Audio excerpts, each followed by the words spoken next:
We have some goodies from Ocean Crawler to look at today.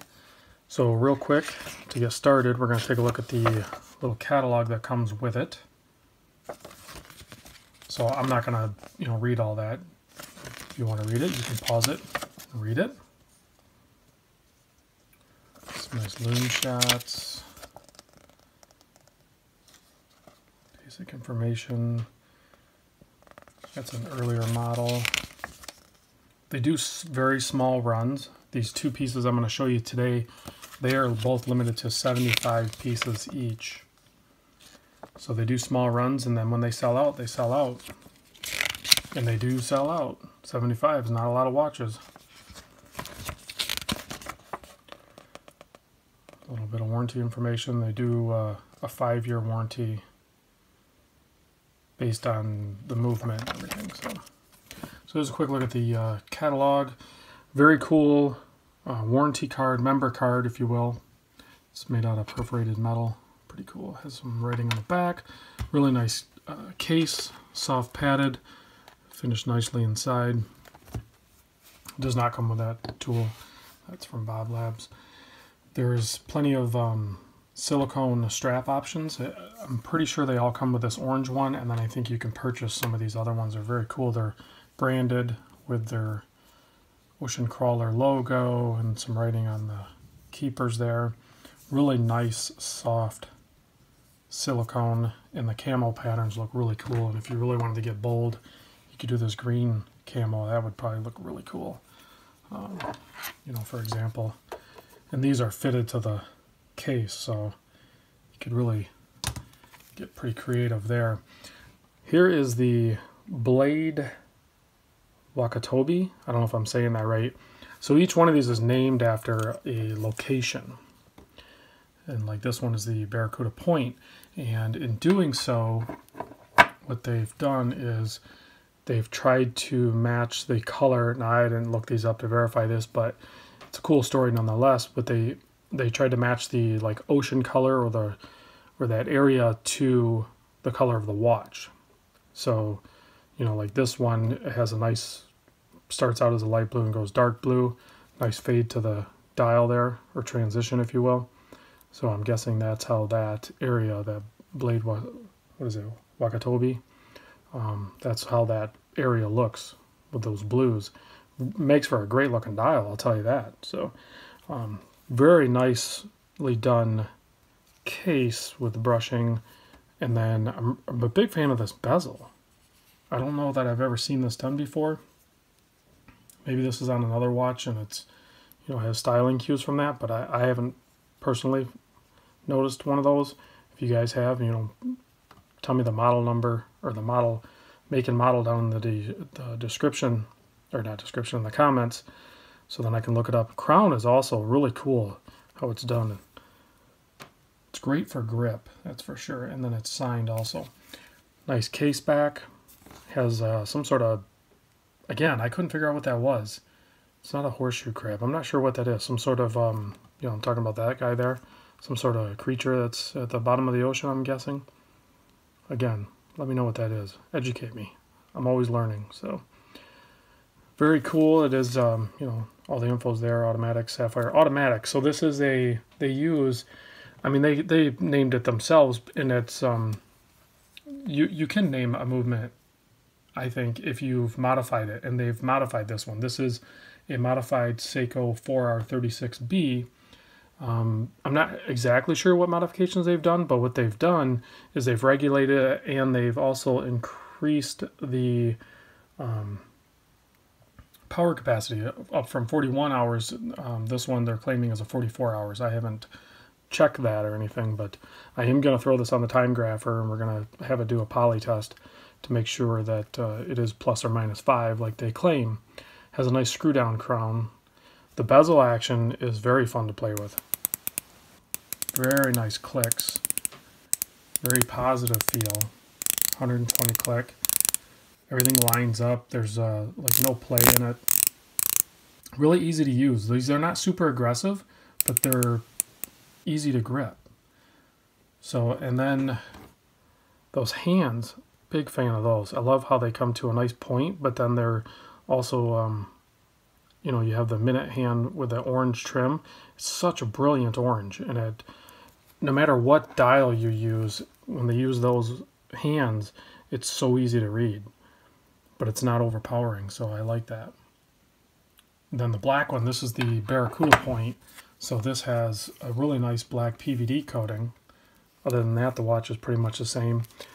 Nice leather straps that come on them. That's what comes in the box with nice hardware. And they're padded. But then if you look where they mount the holes for the pins, these are curved pins in there too. It is a bigger watch, but because they put those more inboard, it really, I'll go over the measurements here real quick to try to explain this. It's like a 44 millimeter watch, which is a little bit larger than what I'm used to, but it still wears really good. And I'll give you a wrist shot here in a moment.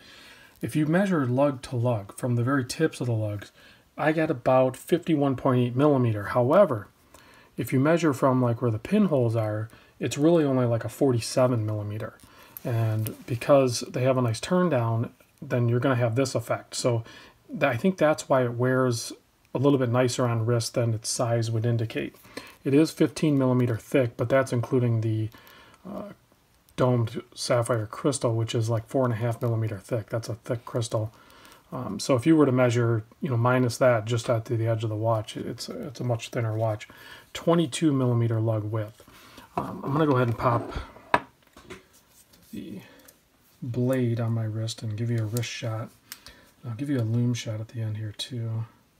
I'm just going to put it on kind of loose, but I have about 7 1/8, 7 1/4 wrist, and you can see it wears good. I mean, it's hard to get, you know, it looks bigger, you know, on camera and pictures. You guys know how all that goes when you do wrist shots, but man, that blue with that orange seconds hand and minute hand really wears nice. And this leather is comfortable. I would definitely wear it on there. And then play around with some other silicone bands. At the bottom there, at the 6 o'clock, I love that they put that get out there, because what they're saying, they really want you to wear this watch. These watches are meant to be worn. Definitely could be an everyday watch. I think it could take the load. These are impact resistant. They do some tested. And if you go to their website, I'll put a link down in the description. They can go over some of the details of how they test them, but they are impact resistant, or shock resistance, if you will.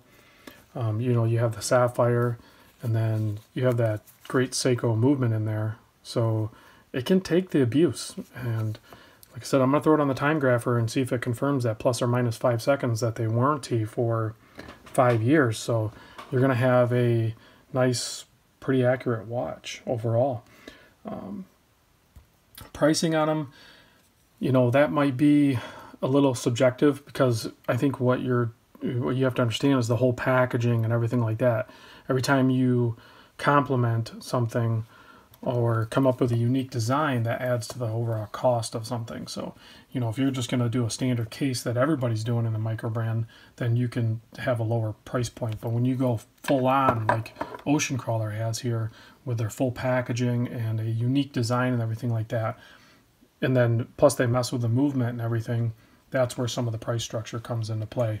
However, because they are new and they're trying to get so established, you know, that's why they're doing a lot of promotions. So for my viewers, you can use a code. If you go to their website, if you want to buy one, you can use a code of ROB25, and that'll get you a discount, essentially putting the cost of the watch just over the $700 mark. So again, I'll put that down in the description. I'm not sure how long that'll run for, but you know, some of these younger companies, they're hungry to get their product out there and their name out there, so they offer some really good discounts, and I think it's wise to take advantage of that if you're looking at this segment of something unique, but also, you know, executed well. So I'm going to keep it under, I'm going to keep this video short, hopefully. It's a little long already.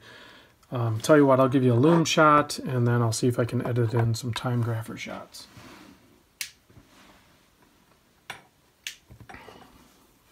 So there's some nice loom shots, a little bit of backlight so you can get a good focus on it. The lume on it is really nice. This is a Super Luminova.